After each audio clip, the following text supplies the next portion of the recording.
اب آج جو عذاب آتا ہے، دیکھیے کافروں کے لیے عذاب اصل میں آخرت میں ہے، دار العذاب دار الجزا وہ تو آخرت ہے، یہ تو دار الامتحان ہے۔ اب جو عذاب آتا ہے وہ اس قوم پر جو ہو تو حامل کتاب الہی، شریعت خدا بندی کی کسٹوڈین، اللہ کے رسول کی نام لیوا، اس کے ساتھ عشق کا دعویٰ کرنے والی، عمل اس کے برعکس ہو۔ حالانکہ اللہ نے اگر اسے وہ مقام دیا، اللہ نے اس کی طرف رسول بھیجا اور اسے رسول کے امتی بننے کا شرف عطا کیا، اسے اپنا کلام دیا، کتاب دی، اسے اپنی شریعت دی، تو کس لیے دی؟ تاکہ اس پر خود بھی عمل کریں، اسے دوسروں تک بھی پہنچائیں۔ وہ گویا کہ اس روئے ارضی پر وہ امت، وہ قوم اللہ کی نمائندہ قوم ہوتی ہے، ریپرزنٹیٹو ہوتی ہے۔ اے انسانوں، ہمارے پاس ہے تمہارے خالق اور مالک اور پروردگار کا قانون، ہمارے پاس ہے اس کی ہدایت، ہمارے پاس ہے اس کی کتاب، ہمارے پاس ہے اس کے رسول کا اسوہ۔ آؤ ہماری طرف، ہمیں جانچو، ہمیں پرکھو، ہمیں دیکھو، ہم واقعتاً اسی کتاب کے مطابق چل رہے ہیں نا؟ دیکھ لو ہم جو کہتے ہیں وہی کرتے ہیں نا؟ وہی بات تو نہیں ہے کہ لما تقولون ما لا تفعلون کبر مقتا عند اللہ ان تقولوا ما لا تفعلون۔ آؤ دیکھو ہم نے اس کتاب کے مطابق، اللہ کی ہدایت کے مطابق کیسا اچھا معاشرہ بنایا ہے، کیسا انصاف ہے، کیسا امن ہے، کیسا بھائی چارہ ہے، کیسی اخوت ہے۔ آؤ دیکھو ہمارے ہاں تقسیم دولت کا نظام کتنا صحیح ہے۔ ایسا نہیں ہے کہ کوئی جو ہے اسے دولت کی بدہضمی ہو رہی ہو اور کوئی وہ ہے کہ جو بھوکا مر رہا ہو، ایسا نہیں ہے۔ دیکھو ہمارے ہاں انسانی شرافت، انسانی عزت، انسانی پریسٹیج اور انسان کی حقوق بہتر سے بہتر شکل میں موجود ہیں، حریت ہے، آزادی اظہار رائے ہے، سب کچھ ہے۔ یہ کام اگر وہ امت کرے تو اس سے زیادہ خوش نصیب کوئی نہیں۔ پھر دنیا میں اس کو غلبہ ہوگا، دنیا کے خلافت اس کو دی جائے گی، دنیا کی امامت اس کو دی جائے گی، دنیا کی قیادت اس کو دی جائے گی۔ جیسے کبھی اقبال نے کہا تھا کہ سبق پھر پڑھ شجاعت کا، عدالت کا، صداقت کا، لیا جائے گا تجھ سے کام دنیا کی امامت کا۔ لیکن پھر وہی سبق پڑھنا پڑے گا جو صحابہ کرام نے پڑھا تھا۔ جب صحابہ کرام نے وہ سبق پڑھا تھا تو دنیا کی امامت اللہ نے ان کو عطا کی تھی کہ نہیں کی تھی؟ اگر تو اس کے مطابق عمل ہے تو ان سے زیادہ اللہ کو محبوب کوئی نہیں۔ اور اگر طرز عمل برعکس ہو جائے، کہیں کچھ اور کریں کچھ اور، کہیں یہ کہ قرآن پر ہمارا ایمان ہے اور اس کے قانون کو نافذ نہ کریں، کہیں یہ کہ ہماری تو محبوب ترین شخصیت محمد ہیں اور ان کی سنت کے اوپر عمل نہ کریں صلی اللہ علیہ وسلم، قرآن نے جس شے کو حرام کیا ہے اس پر اس کا استعمال کر رہے ہوں۔ اگر طرز عمل یہ ہو اور یہ طرز عمل اس حد کو پہنچ جائے کہ دنیا تانے دے یہ مسلمان، کہاں اسلام دنیا میں ہمیں دکھاؤ، کہاں اسلام؟ یہ مسلمان کیا اسلام پر کاربند ہے؟ جارج برنارڈ شاہ نے کہا تھا کہ میں جب قرآن پڑھتا ہوں تو محسوس کرتا ہوں اس سے بہتر کتاب کوئی ممکن نہیں، لیکن جب مسلمانوں کو دیکھتا ہوں تو محسوس کرتا ہوں ان سے زیادہ ذلیل قوم دنیا میں کوئی نہیں۔ یہ کنٹراسٹ ہے جو ہم اپنے وجود سے پیش کر رہے ہیں۔ کیا اس کی وجہ سے لوگ اسلام کی طرف راغب ہوں گے یا اسلام سے متنفر ہوں گے؟ کیا ہمارا منہ ہوتا ہے ہم باہر جاتے ہیں؟ اسی لیے ہم تو تبلیغ، میں تو کم سے کم وہاں جا کر جو مسلمان کھوئی ہوئی بھیڑیں ہیں امت محمد صلی اللہ علیہ وسلم کی، انہی کو ریکلیم کرنے کی کوشش کرتا ہوں۔ جیسے کہ حضرت مسیح نے کہا تھا میں تو بنی اسرائیل کے گھرانے کی کھوئی ہوئی بھیڑوں کی تلاش میں آیا ہوں۔ میرا منہ نہیں ہے کہ میں وہاں کسی امریکن سے بات کروں، وہ یہ کہے گا تم اپنا گھر تو سنوارو، فزیشن ہیل تھائی سیلف۔ تم ایک چھوٹا سا ملک نہیں چلا سکتے، تم نے اس کا بیڑا غرق کر کے رکھ دیا ہے، تم نے اسے کورٹ آف وارڈ بنوا دیا ہے آئی ایم ایف کا۔ ہاں یہاں تو گھڑی گھڑی جو ہے قرقمین آتے ہیں آئی ایم ایف کے اور ورلڈ بینک کے قرقی کرنے کے لیے۔ ہر روز ایک نئی قرقی ہو رہی ہے، ہر روز جو ہے آج پھر گاڑیوں کا کرایہ بڑھ رہا ہے، بجلی کا کرایہ قرقی ہو رہی ہے۔ عوام کے اندر جو بھی راہ رہ گیا اسے بھی چوسنے کا اور کشید کرنے کے لیے ایک حکومت کو گرا دو، وہ تو بدنام کر دی گئی، دوسری حکومت لے آؤ، اس کے ہاتھوں کچھ کام کروا لو، وہ بدنام ہو جائیں گے تو ان کو بھی ہٹا دینا۔ ان کا کیا کھیل ہے؟ یہ کھیل کھیلتے رہیں گے اور اس میں یہ ہے کہ اپنی قرقیاں کرتے چلے جاؤ۔ یہ حال اب کیا میرا منہ ہے کہ میں جا کر وہاں بات کروں؟ تم اپنے گھر کو دیکھو، تم اپنے ملک کو دیکھو۔ ایک وہ ہے جنہیں تصویر بنا آتی ہے، ایک تم ہو کہ لیا اپنی بھی صورت کو بگاڑ۔ ایک ہی ساتھ تم آزاد ہوئے تھے، ہندو بھی تھے کہ نہیں تھے؟ انہوں نے اس ملک کو بنایا ہے، اپنی معیشت کو اپنی اکانومی کو اپنی بنیادوں پر، اپنے پاؤں پر، اپنے پیروں پر کھڑا کیا ہے. آج جو ہے وہ ایک منی سپر پاور بن چکا ہے، اور وہ کہ ڈرتا تھا پاکستان دو طرف سے ہمیں جو ہے قابو میں کر لے گا. پہلے تقریباً 20 برس جو ہیں ہندوستان کے، بھارت کے کانپتے ہوئے گزرے ہیں پاکستان سے. اب 30 برس سے جو صورتحال ہے وہ آپ کو معلوم ہے. تو صورت یہ ہے کہ جب کوئی قوم جو امت مسلمہ ہو یہ طرز عمل اختیار کرتی ہے تو عذاب اس پر آتا ہے. بڑی کڑوی بات ہے. آج عذاب کفار پر نہیں آ رہا، وہ تو اللہ تعالیٰ ان سے آخرت میں نمٹ لے گا، اور آخرت تو ہے ہمیشہ کی، بڑا سو عذاب تو وہیں کا ہے. وَلَعَذَابُ الْآخِرَةِ أَكْبَرُ لَوْ كَانُوا يَعْلَمُونَ. دنیا میں کفار پر عذاب آتا تھا جب کوئی رسول بھیج دیا جائے، اب رسول آئے گا نہیں. ایک ایکسیپشن ہے، وہ بعد میں بتاؤں گا. لیکن اب دنیا میں جو عذاب آتا ہے وہ مسلمان امت پر آتا ہے. اب اس کو چونکہ بات بہت کڑوی ہے، تھوڑا سا میں اس کے اندر آپ کے لیے سمجھنا، حلق سے اتارنا اس کڑوی گولی کا آسان کر دوں. دیکھیے، ہم سے پہلے بھی ایک امت مسلمہ تھی کہ نہیں؟ ہماری عمر جو ہے امت مسلمہ کی حیثیت سے ابھی 1400 برس ہوئی ہے. 1417 سن ہجری چل رہا ہے نا. اس میں آپ اور حضور کی بعثت 12 برس اور، تو 1430 برس سمجھیے، اس لیے کہ اس وقت جب سے کہ وحی کا آغاز ہوا ہے. یہ ہماری کل تاریخ ہے. ابھی 1450 برس نہیں ہوئی. ہم سے پہلی جو امت تھی 2000 برس تک اسی مقام پر فائز رہی. وہ کون تھے؟ بنی اسرائیل. وہ موسیٰ کے امتی تھے، ہم محمد کے امتی ہیں علی نبینا علیہ الصلوۃ والسلام. انہیں تورات دی گئی تھی، ہمیں قرآن دیا گیا ہے. نبی ہونے کے اعتبار سے افضل ترین نبی، رسول ہونے کے اعتبار سے اکمل ترین رسول، کتاب ہدایت ہونے کے اعتبار سے جامع ترین کتاب، نوع انسان را پیام آخری حامل او رحمت للعالمین. یہ اپنی جگہ تقابل ہے، لیکن ایک اور اعتبار سے دیکھیے، عمر اس کی طویل تھی 2000 برس، ہماری ابھی 1400 برس ہوئی. اور دوسری بات، اس امت میں 1400 برس تک کوئی وقت ایسا نہیں گزرا کہ کوئی نبی موجود نہ ہو. سینکڑوں نبی آئے. شروع ہوئی ہے 1400 قبل مسیح میں، جب تورات دی گئی حضرت موسیٰ کو. اور آپ کو معلوم ہے اس وقت 2 رسول تھے، موسیٰ بھی اور ہارون بھی علیہ الصلوۃ والسلام. پھر حضور کی حدیث بخاری شریف میں موجود ہے، کانت بنو اسرائیل تسوسہم الانبیاء کلما ہلک نبی خلفہ نبی. بنی اسرائیل کی سیاست اور حکومت جو ہے انبیاء کے ہاتھ میں ہوتی تھی. جب بھی کوئی نبی فوت ہوتا تھا دوسرا نبی اس کا قائم مقام، اس کا جانشین ہو جاتا تھا. جیسے داؤد کے بیٹے سلیمان. آخری جو نبی آئے ان کے ہاں وہ حضرت مسیح، اور ان کے ہم عصر حضرت یحییٰ علیہ الصلوۃ والسلام. یوں سمجھیے 2 سے شروع ہوا، 2 پر ختم ہوا. موسیٰ و ہارون، عیسیٰ و یحییٰ، درمیان میں 1400 برس، اور کوئی وقت ایسا نہیں ہے جب کہ کوئی نبی موجود نہ ہو. کیسی امت تھی. اسی لیے میں نے آپ کو بتایا قرآن مجید میں سورہ بقرہ میں 2 جگہ فرمایا ہے، یا بنی اسرائیل اذکروا نعمتی التی انعمت علیکم وانی فضلتکم علی العالمین. 6واں رکوع بھی شروع ہوتا ہے اسی آیت سے سورہ بقرہ کا، اور 15واں رکوع پھر شروع ہوتا ہے اسی آیت سے. اے بنی اسرائیل، میرے اس انعام و اکرام کو یاد کرو جو میں نے تم پر کیا، اور میں نے تو تمہیں تمام جہان والوں پر فضیلت دی تھی.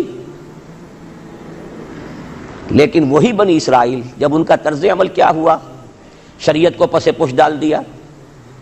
نبذ فریق من الذین اوتوا الکتاب کتاب اللہ وراء ظہورہم مثل الذین حملوا التوراۃ ثم لم یحملوها کمثل الحمار یحمل اسفارا. کتاب سے ناطا توڑ لیا، بس اس کو مقدس کتاب بنا کر رکھ دیا، نہ پڑھنا، نہ سمجھنا، نہ اس پر عمل کرنا، جیسے ہم کرتے ہیں. ایصال ثواب کی محفلوں میں کام آتا ہے، یا بچیوں کو وہ جہیز میں دینے کے کام آتا ہے، یا قرات کی محفلیں ہوتی ہیں، مقابلے ہوتے ہیں. اللہ اللہ خیر صدہ قرآن مجید سے ہمارا کیا سروکار رہ گیا ہے. بہائے آتش ترا کار جزی نیست کہ از یاسین او آسا بمیری. عیاشیاں کرتے تھے، بدماشیاں کرتے تھے، غلط کام کرتے تھے، لیکن انہیں خیال یہ تھا کہ ہم چونکہ ابراہیم کی نسل سے ہیں، موسیٰ کی امت میں سے ہیں، نحن ابناء اللہ واحباہ، ہم تو اللہ کے بیٹوں کے مانند ہیں، بڑے چہیتے ہیں. اسی پر اللہ نے فرمایا فَلِمَ يُعَذِّبُكُم بِذُنُوبِكُم بَلْ أَنتُم بَشَرٌ مِّمَّنْ خَلَقَ. ایسے ہی تم چہیتے اور لاڈلے ہو تو اللہ تعالیٰ تمہیں عذاب کیوں دیتا رہا ہے؟ تمہیں نیبوکڈنیزر کے ہاتھوں پٹوایا 600 قبل مسیح میں، یوں سمجھیے تقریباً وسط میں آتا ہے یہ معاملہ، 1400 قبل مسیح میں تورات دی گئی، اور سمجھیے کہ ایک مسیحی میں حضرت مسیح آ رہی ہے 30 سن عیسوی میں، ان کے درمیان تقریباً وسط میں اشیریوں کے ہاتھوں پٹوایا اور بابلیوں کے ہاتھوں پٹوایا۔ بخت نصر جس کو کہتے ہیں، نیبوکڈنیزر، 6 لاکھ یہودی اس نے قتل کیے یروشلم میں، 6 لاکھ کو قیدی بنا کر لے گیا، ہیکل سلیمانی گرا دیا گیا جو کہ ان کا کعبے کے درجے میں تھا، اور یہ کہ کوئی ایک متنفس نہیں بچا یروشلم میں، کوئی 2 اینٹیں سلامت نہیں رہی، انہیں لے گیا بیبیلونیا میں، کیپٹیوٹی، پیریڈ آف کیپٹیوٹی۔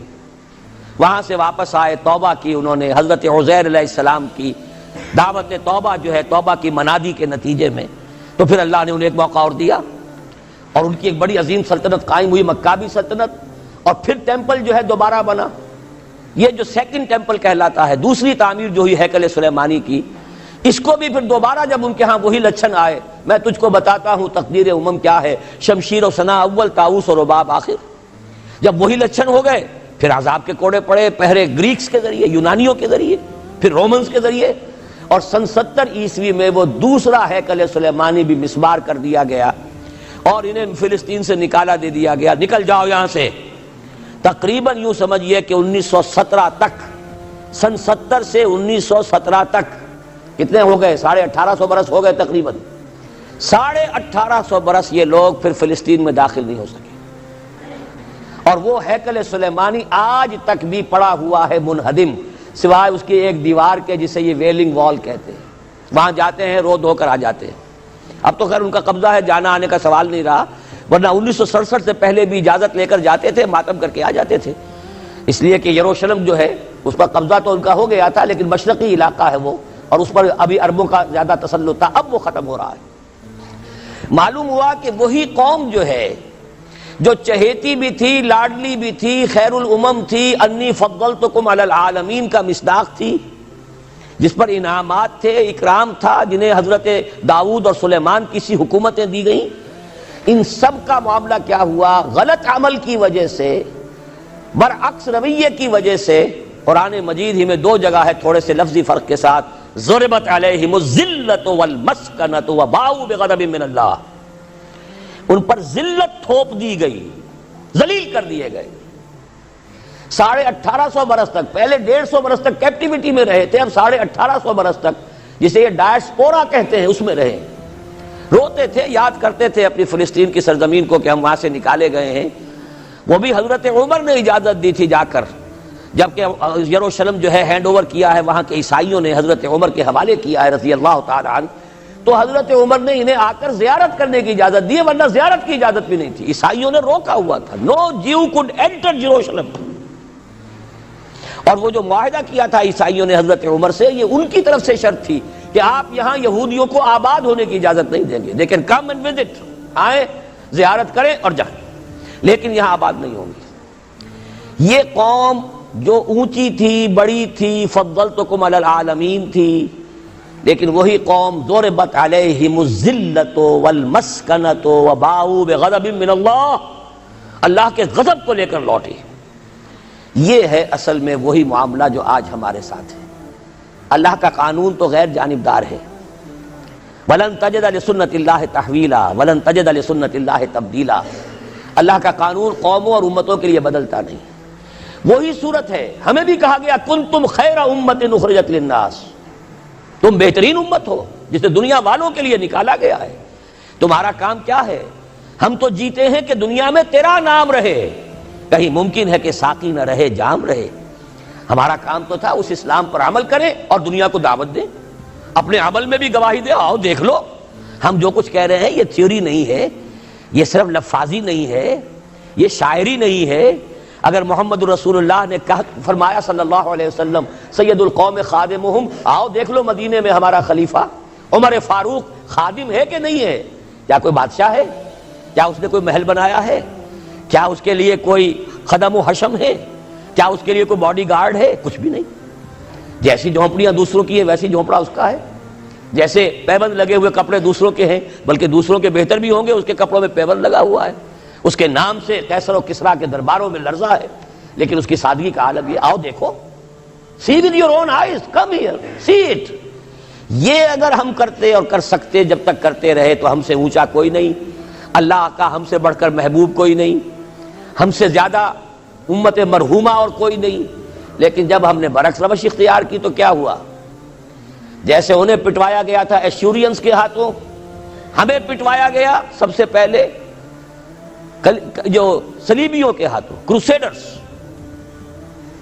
کئی لاکھ مسلمان قتل ہوا کروسیڈز کے اندر۔ جب پہلی مرتبہ عیسائیوں نے قبضہ کیا یروشلم پر، تقریباً 90 برس 88 برس عیسائیوں کے قبضے میں رہا ہے، اب وہ دوبارہ چلا گیا یہودیوں کے قبضے میں۔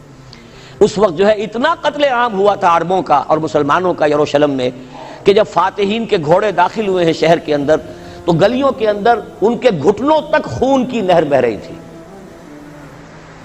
اس کے بعد آیا فتنہ تاتار، کروڑوں مسلمان قتل ہوئے، یہ لاکھوں کی بات نہیں ہے، کروڑوں مسلمان۔ پورا روسی ترکستان کا علاقہ ختم ہوا، افغانستان ختم ہوا، ایران ختم ہوا، عراق ختم ہوا، 4 عظیم مملکتیں۔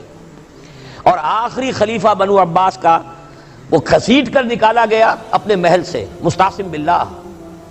ویسے تو نسلاً تو حضور کے چچا کی نسل سے تھا، عباسی تھا، حضرت عباس رضی اللہ تعالی عنہ کی نسل سے ہے، مستعصم باللہ، لیکن اس کو گھسیٹ کر نکالا گیا ایک جانور کی کھال کے اندر لپیٹ کر، اور تاتاریوں نے اپنے گھوڑوں کے سموں تلے اسے کچل دیا۔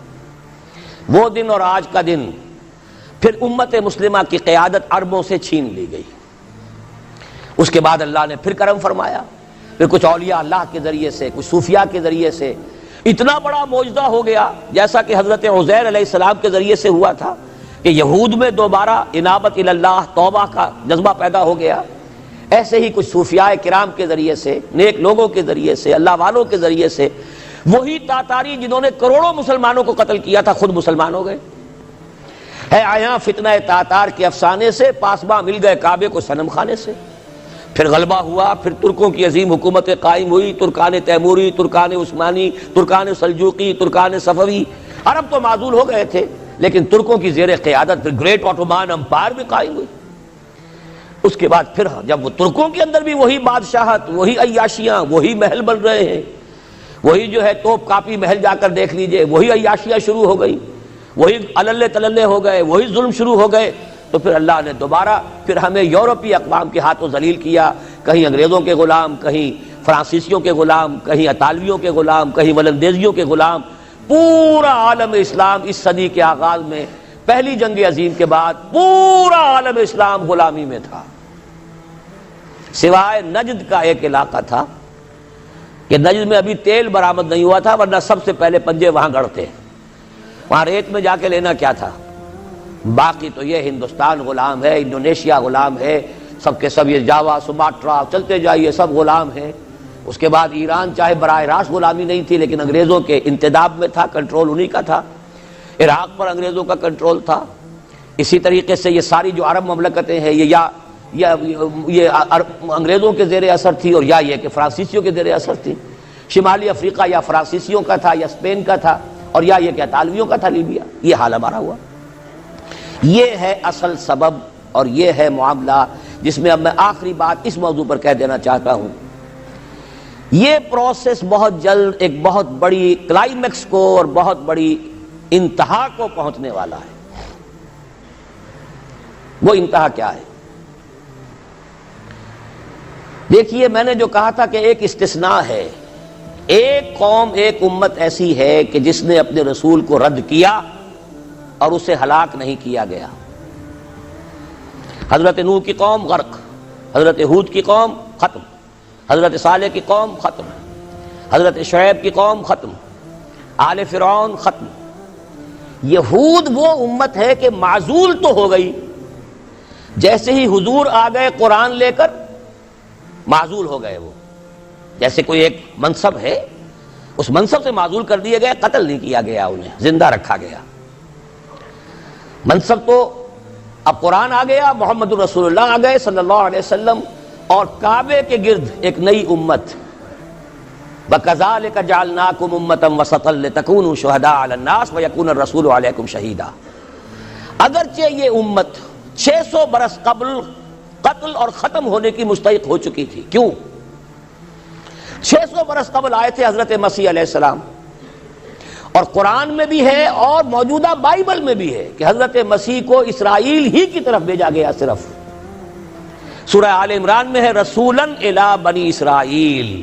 یہ تو صرف محمد الرسول اللہ صلی اللہ علیہ وسلم ہے جنہیں پورے عالم انسانیت کی طرف بھیجا گیا.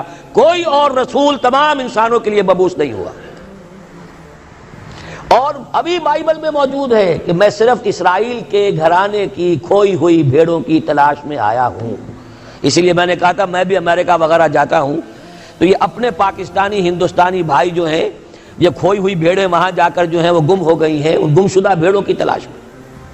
تو اس کو اچھی طرح سمجھ لیجئے، حضرت مسیح کی بعثت تھی بنی اسرائیل کی طرف، اور بنی اسرائیل نے نہ صرف یہ کہ ان کو مانا نہیں بلکہ الٹا اپنے بس پڑتے سولی پر چڑھا دیا. اپنے بس پڑتے، اس میرے الفاظ کو نوٹ کر لیجئے. گویا کہ یہ اب اس عذاب استیصال، آخری ہلاکت والے عذاب کے مستحق ہو گئے. لیکن یہ پوری انبیاء اور رسل کی تاریخ میں ایک استثناء ہے کہ اس میں جیسے آج کل ہم کہتے ہیں ججمنٹ ریزروڈ، حضرت مسیح کو اللہ نے زندہ اٹھا لیا، یہود کے اوپر لعنت تو کر دی، ختم نہیں کیا. سمجھ رہے ہیں میری بات کو؟ سن 70 سے ان پر عذاب آیا، حضرت مسیح سن 33 عیسوی میں اٹھائے گئے. سن 70 میں عذاب آ گیا ٹائٹس رومی کے ہاتھوں، وہ ہیکل سلیمانی بھی پھر دوبارہ گر گیا اور انہیں نکال دیا گیا ڈائسپورا سن 70 سے. لیکن ختم نہیں کیا گیا. یہ استثناء ہوا ہے. کیوں ہوا ہے؟ یہ بات پھر دوسری میری آج کی گفتگو میں بڑی کڑوی بات ہے، بہت کڑوی بات ہے. یہ جو دوسری امت جو جس سے کہ میں اور آپ ہیں، اور جو بہترین امت ہے، کنتم خیر امت، یہ جب طرز عمل وہی اختیار کرے گی جو یہودیوں نے کیا تھا، ان کو سزا ان ملعونوں کے ہاتھوں دلوائی جائے گی. بات سمجھ لیجئے میری. آپ کو معلوم ہے پھانسی کا پھندا کون ڈالتا ہے؟ چوڑا. اور ہندوستان میں مجھے بتایا مولانا امین حسن اصلاحی صاحب نے، وہ مشرقی یوپی سے ان کا تعلق ہے، اعظم گڑھ سے، کہ ہمارے علاقے میں یہ رواج تھا کہ اگر کوئی راجپوت شخص کوئی بہت گھناونا کوئی کام کرتا تھا تو اس کو جوتے لگواتے تھے چمار کے ہاتھوں. راجپوت کے سر پر راجپوت کا جوتا پڑا تو چلیے جوتا تو ہے لیکن ہے تو راجپوت کا. لیکن جب راجپوت کے سر پر چمار کا جوتا پڑتا تھا، جسے انگریزی میں ہم کہتے ہیں to add insult to injury, ایک تو تکلیف ہو رہی ہے جوتے کی اور ایک انسلٹ ہو رہی ہے کہ چمار کا جوتا ہے، تو یہ گویا کہ بدترین سزا ہو گئی. یہ امت جتنی اونچی ہے، جس کے رتبے ہے سوا، اس کی سوا مشکل ہے. جس کا مقام بلند ہے اسی اعتبار سے ان کو پھر سزا بھی سخت ملتی ہے. صاف فرما دیا اللہ تعالیٰ نے سورہ احزاب میں، اے نبی کی بیویوں تم عام لوگوں کی طرح نہیں ہو، لستم کاحد من النساء، لستن کاحد من النساء، اگر تم نے کوئی غلط حرکت کی دوہرا عذاب ملے گا. اور بات صحیح ہے، جن کے رتبے ہے سوا ان کی سوا مشکل ہے. اس امت کو عذاب کے کوڑے مارنے والی قوم وہ ملعون اور مغضوب علیہم قوم ہے، جس کے لیے قرآن مجید 2 دفعہ کہتا ہے ضربت علیہم الذلۃ والمسکنۃ وباؤوا بغضب من اللہ. اور یہ کوڑے بہت زبردست شکل میں ابھی آنے والے ہیں. میری بات اب آپ نے سمجھ لی؟ کیوں رکھا گیا یہود کو؟ یہ جلاد کیوں سنبھال کے رکھے گئے؟ انہیں بھی سزا دی گئی. اس صدی میں بھی ہٹلر کے ہاتھوں میں بھی 6 ملین 60 لاکھ اس نے ختم کیے. ان پر تو سزا کا سلسلہ چلتا رہا، ایکسٹرمینیٹ نہیں کیا، ختم نہیں کیا، باقی رکھا ہے.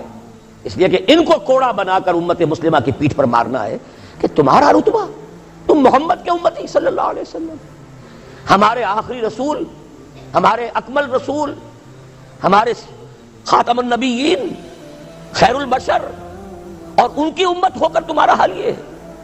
تو تم سزا کے مستحق جو ہو، وہ سزا ہے کہ جو اچھی طرح سمجھ لیجئے ہماری حال جو اس صدی کے آخر میں شروع میں ہوا تھا کہ تمام مسلمان غلام، اس غلامی کے اوپر جو مزید کوڑا تیار ہوا 1917 میں بالفور ڈیکلریشن کے ذریعے سے برطانیہ نے اجازت دے دی کہ یہودی آ سکتے ہیں، اب فلسطین میں آ کر آباد ہو سکتے ہیں.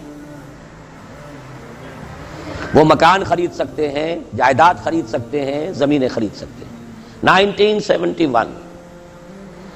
اس پر اندیشہ تھا کہ کہیں اگر خلیفہ عثمانی نے جہاد کا اعلان کر دیا، اس لیے کہ سلطان عبد الحمید کو بڑی سے بڑی رشوتیں پیش کر کے دیکھ لیا تھا انہوں نے، کہ یہ جو ہمارے اوپر پابندی ہے کہ ہم فلسطین میں آباد نہیں ہو سکتے، جو کہو ہم تمہیں دولت دینے کو تیار ہے، یہ پابندی ختم کر دو۔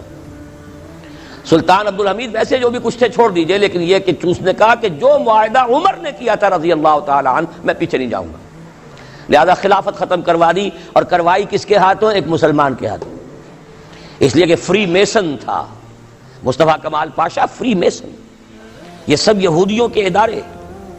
چاک کر دی ترک ناداں نے خلافت کی قبا، سادگی اپنوں کی دیکھ اوروں کی عیاری بھی دیکھ۔ ہندوستان میں ہنگامہ چل رہا ہے، تحریک چل رہی ہے، مسلمان ہجرت کر رہے ہیں اور سب کچھ ہو رہا ہے، اور ہندو بھی شامل ہو رہے ہیں خلافت کی تحریک میں، لیکن اب مدعی سست گواہ چست۔ جب مصطفیٰ کمال نے خود ختم کر دی تو سب پانی پڑ گیا آگ کے اوپر، اب کیا بولیں، کس کو برا کہیں؟ اس کے بعد 1948 میں ان کی ریاست قائم ہو گئی اسرائیل۔ کتنے برس بعد؟ ریاست تو خیر اس وقت بھی ان کی نہیں تھی جبکہ ٹائٹس نے ختم کیا ہے، وہ تو بہت پہلے کی بات تھی، تقریباً 2000 سال بعد اسرائیل۔ 1967 میں جنگ کروائی، اور یہ بالکل صدام کی طرح کا مسئلہ تھا۔ 1967 کی جنگ میں ایک سازش تھی، انہوں نے بطور مہرہ استعمال کیا جمال عبد الناصر کو، جس نے اچانک جو ہے ایلات کی بندرگاہ کو بلاک کر دیا 1967۔ اس پر جھپٹا مارا ہے اسرائیل نے، ادھر سے سینائی لے لیا، ادھر سے گولان ہائٹس لے لیے، ادھر سے جو ہے West Bank of Jerusalem, West Bank of Jordan لے لیا۔ یہ 67 کی بات ہے۔ پھر عالم عرب میں ایک ملک ذرا نکلنے لگا تھا کہ شاید ایک کے پاس پیسہ بہت تھا، لیبیا کے پاس، وہ مدد کر سکتا تھا کسی مسلمان ملک کی کہ وہ ایٹم بم بنا لے۔ دو ملک ایسے تھے، ایک غیر عرب، ایک عرب۔ عراقیوں کے پاس کچھ صلاحیت معلوم ہو رہی تھی کہ کچھ دانت شاید نکل آئیں، جیسے دودھ کے دانت ہوتے ہیں تو شاید ایٹمی دانت نکل آئیں، وہ بھرکس ان کا نکالا ہے۔ ایک دفعہ جا کر آپ کو یاد ہوگا ہوائی جہاز گئے اور سب کا تہس نہس کر کے آ گئے، اور وہ سخت جان قوم نکلی، انہوں نے پھر کچھ بنا لیا، تو پھر وہی 100 دام جال، پھر وہ 100 دام جو ہے جال کی شکل بچھا کر، اور جو پھنسایا ہے تو اگلا پچھلا کھایا پیا سارا اگلوا لیا۔ نتیجہ کیا نکلا؟ جنگ خلیج کے بعد اب عالم عرب پورا کا پورا اسرائیل کے سامنے سرنگوں ہے، وہ شاہ حسن ہو یا شاہ حسین ہو، کچھ تو پہلے ہی اپنے تھے، چاہے شاہ فہد ہوں اور چاہے حسنی مبارک ہوں، اب رہ کون گیا؟ اس سے بڑی ذلت کوئی ہے؟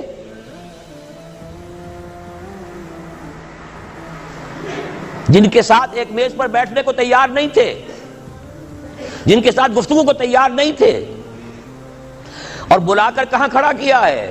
آؤ میڈرڈ میں، اسپین میں آؤ، اسپین سے شروع کروائیں گفتگو۔ اور اسپین کون سی جگہ ہے؟ مسلمانوں کا دنیا میں سب سے بڑا قبرستان، جہاں 800 برس حکومت کی اور پھر ایک ایک بچہ ختم کر دیا گیا، نام و نشان مٹا دیا گیا۔ 1492 میں فال آف گرینیڈا ہوا ہے، سقوط غرناطہ، اور 1992 میں ٹھیک 500 برس بعد یہ نیگوسیشن شروع ہوئی ہیں میڈرڈ کے اندر۔ اور اب جو صورتحال ہو رہی ہے آپ اخبارات میں پڑھ رہے ہوں گے، وہ نام نہاد صلح کو توڑنے کے اوپر تلا بیٹھا ہوا اسرائیل۔ کیا ہوگا؟ ابھی میں ادھر جانا نہیں چاہتا۔ بہت بڑا ہنگامہ آ رہا ہے، بہت بڑا ہنگامہ آ رہا ہے، اور سب سے بڑا یہ عذاب کا کوڑا جو ہے یہودیوں کے ہاتھوں کس پر پڑے گا؟ عربوں پر۔ کیوں پڑے گا؟ اس لیے پڑے گا کہ اس امت مسلمہ میں عربوں کی فضیلت سب سے اونچی ہے، اصول تو وہی ہے، جن کے رتبے ہیں سوا ان کی سوا مشکل ہے۔ عرب کون ہیں؟ جن میں سے حضور تھے صلی اللہ علیہ وسلم۔ یہ رتبہ بلند ملا جس کو مل گیا، ہر مدعی کے واسطے دار و رسن کہاں۔ عرب کون ہیں؟ جن کی مادری زبان میں اللہ کا کلام ہے۔ مجھے اور آپ کو 100 پاپڑ بیلنے پڑیں گے قرآن کو سمجھنے کے لیے، ہماری بہت عظیم اکثریت تو پھر بھی نہیں سمجھ سکے گی، ترجمے پڑھ لے گی زیادہ، اور کیا کرے گی؟ ان کی مادری زبان۔ انہوں نے جب پیٹھ دکھائی، اور اس صدی میں کولونیل رول سے آزاد بظاہر ہو جانے کے باوجود کسی نے قبلہ من قبلہ راست کردم، کسی نے وہ قبلہ کر لیا واشنگٹن کی طرف، کسی نے کر لیا ماسکو کی طرف، تو بدترین سزا کے وہی مستحق ہیں۔ اور جان لیجئے کہ وہ ہولوکاسٹ مڈل ایسٹ میں آنے والا ہے، آرمگڈون، الملحمۃ العظمی۔ میں نے یہ ساری چیزیں اپنی ایک کتاب میں لکھ دی ہیں، سابقہ اور موجودہ مسلمان امتوں کا ماضی، حال اور مستقبل۔ ایک موجودہ امت مسلمہ ہے ہم، ایک سابقہ امت مسلمہ ہے معزول شدہ، وہ ہیں یہود، اب بھی موجود ہیں، امت موسیٰ ہے، صاحب تورات ہے۔ ان کا ماضی کیا ہے، حال کیا ہے، مستقبل کیا ہے؟ مستقبل میں سب سے بڑا پیچ جو پڑنے والا ہے، جیسے پتنگوں کا پیچ ہوتا ہے، ان دو امتوں کا ہے۔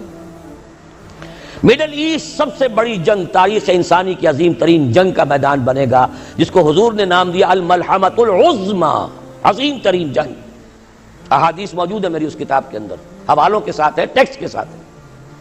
ویل للعرب من شر قد اقترب، ہلاکت اور بربادی ہے عرب کے لیے اس شر سے جو قریب آ چکا ہے۔